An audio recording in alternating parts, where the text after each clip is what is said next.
looking at my game then. Right, so my game title is called Little Run, where basically you're a baby. Basically, you're a baby, and you have to escape the household that you're being looked after. Household. where you're being looked after by a babysitter. So that essentially the main goal is escape, get out the eyes from the babysitter, try and find the front door key, and then try and run for it. Okay. Right. Love it. Already love it. In terms of target audience, it will be rated for a Peggy 7 rating. So it will be like more of like a Sci-fi baby escaping the house game. Nah, more like a scale horror game. It will be. So you'll be the baby. So everything in the level will be like literally massive compared to you. Even the babysitter. So is this going to be first person then? Yeah. Okay. No, third person. So you can literally see the scale of the whole art style in that of the game.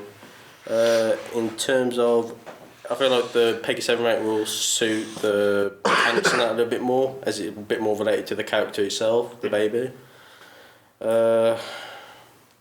In terms of the target platform, I think I'm going to go for a PC just for the testing phase of it, because it will be like an initial prototype for the game itself. So in terms of mechanics and that, you can full on explore with the options and that we can have. So looking at the mechanics specifically, one is to crawl. So this is like the basic movement mechanics. The walk one will be more like the sprint mechanic. So essentially, obviously a baby can't run for that long. So that will be, so the walk mechanic will be essentially the sprint mechanic. So that's going to be quicker than crawling, walking. Yeah. Is it like walking or running? It'd be like be a bit more like a Fall Guys run. Yeah. A bit more like Those weird lizards. Yeah. Obviously there will be like a simple jumping, so jumping into like cupboards and that, hiding and all that stuff.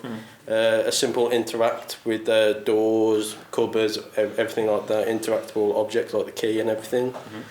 In terms of unique mechanics, this is this is really good. Oh god. So there's 4 unique mechanics within this game. So there's a yo-yo, a house alarm, Okay. and a phone and a TV remote. So the yo-yo you can use to climb on. So it's essentially used as a rope for the baby. So you can like climb, like throw it onto a fan and then climb up it and hide away from the babysitter essentially. And then house alarm will be used to bait the babysitter out. So if you need to search for like the key or anything, because obviously the player won't know where the key is. So they need to try and look around everywhere. But if the babysitter's in like one specific area where they need to be, they can use the house alarm and that to bait them out. Obviously, the phone ones is basically where the baby can call the police. so it's like an automated dial. So they press the phone and it calls up the police, and then the police come, and so it gives that time for the player to quickly run around and try and find where it is, or essentially hide again. TV remote is like a one-time interactable thing, so they can't hold multiple things. So they can't hold the key and the TV remote at the same time. You only can hold one or the other. So basically, the TV remote will be in the front living room where the babysitter will be, and they'll be able to like bait the babysitter out to try and search for where the key is. In terms of competition, there's a very similar game. What's it called again now? Who's Your Daddy? Who's Your Daddy? Yeah, great name.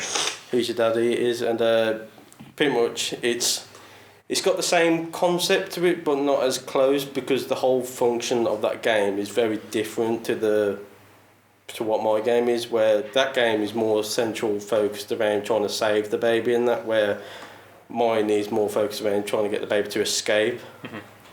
So yeah, we think of a competition with it. Yeah. Who is that one with the grandma? Yeah, Granny.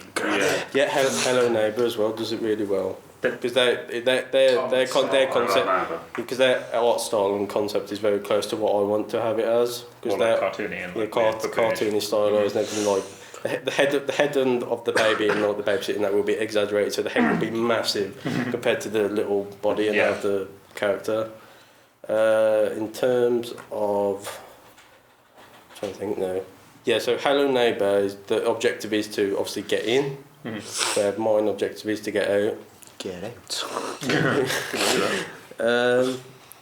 Trying to think about what else I need to add. I forgot to add the story to it. Will it have so it's going to be in a house? Is it going to be a random house? Is it going to be the same house every time? I think it would be like a modular asset piece house, so it would be broken up into small sections, chunks. So the house would be like mixed up every time. It will be. Got it. So it'll be random each time. Yeah, okay. And to give that more like fruition, like flowing around the level, and that there'll be vents around the house to allow the player to quickly move around and hide and everything as well. So it's just a bit more of that option for the player to quickly escape. I think that's it. Any questions?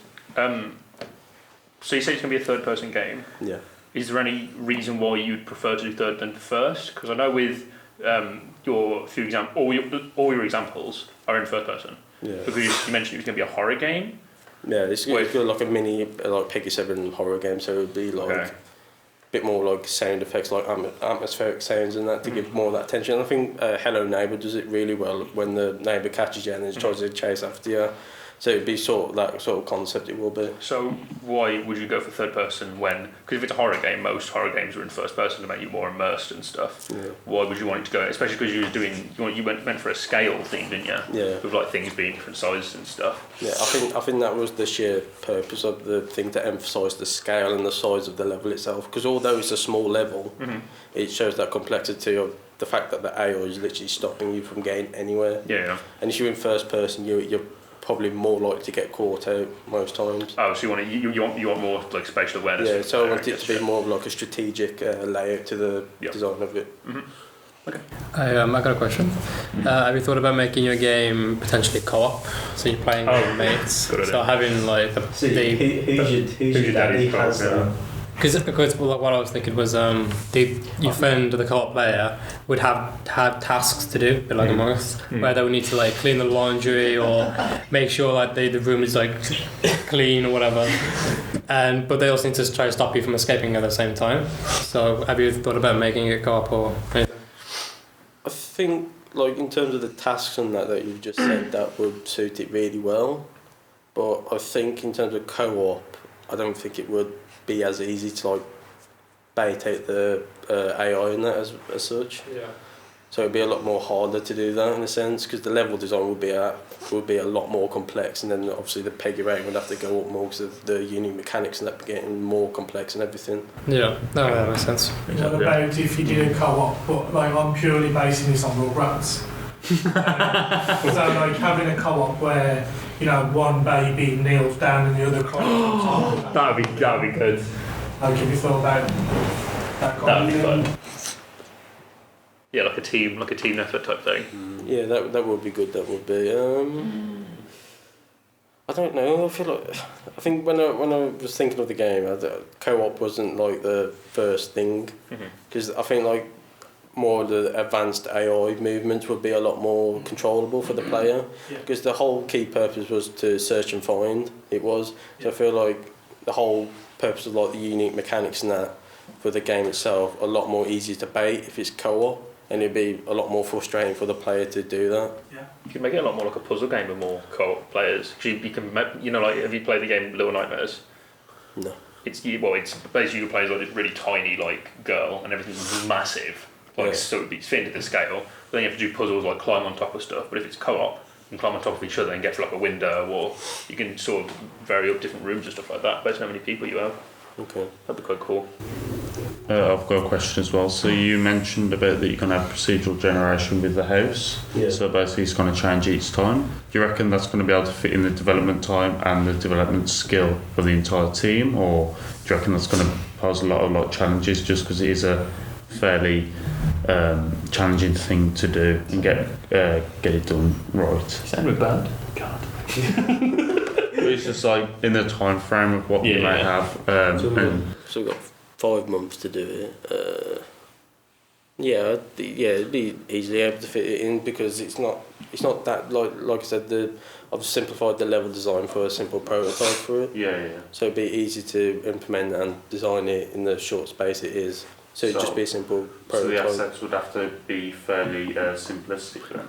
Yeah. Okay, that's fine. That's what the thing is as well, because it's not like a realistic game. It's stylized, it is. So it's all cartoony and everything. So Yeah. I've got a couple of questions as well, if I'm right, yeah. So you mentioned about having it like baby, and you kind of gesticulated the way that you were kind of like talking about it. Now, I think that it sounds like a cool idea, right? And my follow-up question kind of builds on that a little bit. But like, how realistic do you want to go for? Because like, having a baby and animating a baby in a meaningful way for it to actually feel like you're a baby toddling around. Like Logan said, there's going to be challenges with that. So like, how realistic are you going for? Like, because I couldn't personally imagine a baby opening in the cupboard and jumping in there to avoid someone, you know. So like, where do you find your balance on I think that? I think designing the game it will be a lot more clunky.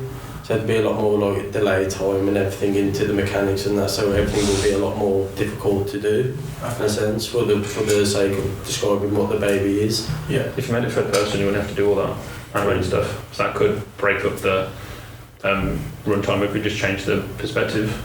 I mean, you don't want to do any of the animation, so remove the ends. Yeah, that's true. So building on that question a little bit, did you mention what platform you were going, what you wanted to target platform-wise? So, yeah, PC. PC, okay. Because to me, it sounds like it would make a good game on like a Switch.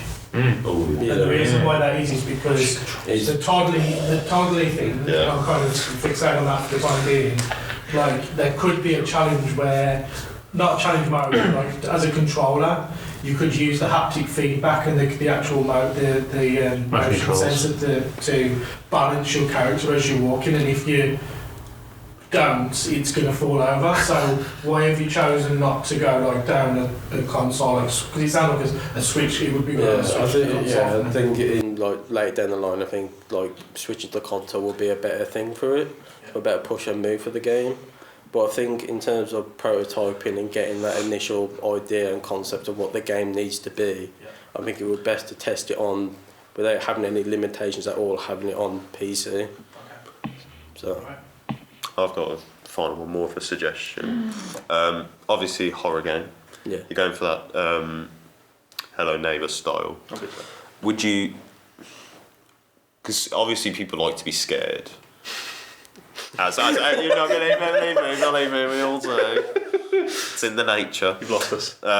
Would you consider taking inspiration from games like Poppy Playtime, which kind of sounds a bit like what you're going for, or even I know Five Nights at Freddy's is more of originally a 2D point click, but considering the latest game that's come out, would you consider taking elements of that, how they scare the player, having jump scares, the characters being just naturally?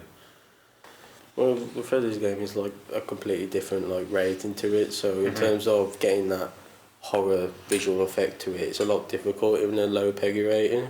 Yeah. So I feel like you need to switch it and focus more on the sounds itself. They give that atmosphere and like the sense to what the game is and purpose of it. So I feel like atmospheric sounds will be a key essential thing to achieving what the horror game is, and also surround sounds as well. And then finally, what Mystery Person has touched on there, with like the Nintendo Switch, I think, on about the motion controls and stuff, would VR be a possibility? That would be funny. Possibility That'd to be increase funny. that level of immersion. It's a VR baby game. I was trying to search, but I can't remember what it was called. I saw an early play test of it, and it was like you were in a house and there was like lightning and stuff going off, and you're this scared child. Oh, yeah. Oh, I think about this. I Yeah. think it's the one with like the massive baby eyes. Yeah. Also, I'm just looking up real quick. Five Nights at Freddy's is a 12 plus, so it wouldn't be that. 12. It's 12. It's the story that's It's what the, gets it's the story, people. and it's the only scary thing is the jump scare. So you could bump it up if you wanted to make it a bit more scary, but I think it does suit the PEGI, the thing you're going for. Yeah, going back to the VR consideration, obviously the level of immersion there. That would be quite cool. Would it be possible? And the scale would be, I think like, Much bigger. yeah. I think if we did VR, it would have to be early on just to make sure that everything fits with it. You know, no morphing in the character or anything like that. Or So it has to be built for it rather than like an extra thing. the whole concept of the game would literally have to be built around using VR. I was going to mention as well, because obviously the main character is going to be a baby. How are you going to ensure that, like, morally your game is, like, sound, you know what I mean? Because, you know, some people may find it a little bit, like, awkward that, you know, a baby's trying to escape. Do you know what I mean? From a babysitter, like the whole concept. I think the art style and that will tell for it, because it's not realistic. But, like, the thing is that obviously your game is based in a house, and outside there, like, if there's roads or anything, you know what I mean? Like, some people might be like, hang on. The end point of the game will literally just go to the door open and then black screen mission by complete. Look, I understand that you spoke about not having co-op because it's a bit difficult to do in relation to the AI and everything, but do you think it would be achievable having a sort of leaderboards system so you can compare with other people, like the time that you've escaped in? Yeah. I feel like that would like invite more of that competitiveness to it. So I'll have to time. I'll have it quicker. There's a baby speedrunning. That's the other side of the cupboard. Dives down a vent.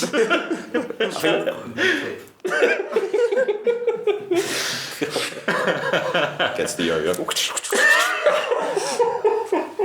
I think having that and then having like a difficulty onto it as well. I think that would be a lot more inviting and challenging for other players. So that'd be good. Yeah.